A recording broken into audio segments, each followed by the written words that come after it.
Салам алейкум рахматуллах. Мне прислали одно видео, где один брат проверяет воду Замзам на удивительные свойства. И мне стало интересно. Я хочу сейчас дома провести этот же эксперимент, который он сделал. Я сейчас буду брать воду обычную из-под крана. Вот, смотрите. И вода Замзам, которую год тому назад привезли с хаджа.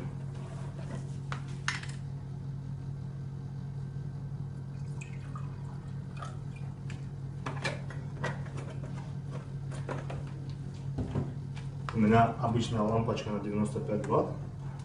И я его буду сейчас подключать к сети 220 вольт. Вот, она работает. Запомнили? Замзам, обычная вода.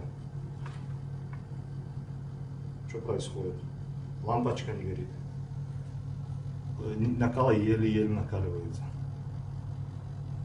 Работает. Замзам. Лампочка горит. Так. Вот. Опять. Обычная вода практически не горит. Потом берем, просто мне интересно, сейчас перелью туда Замзам. Bismillah. Что с ним будет? Обычно я же говорил, что свойства Замзама переходят к обычной воде. Интересно, перешлем здесь. Смотрим.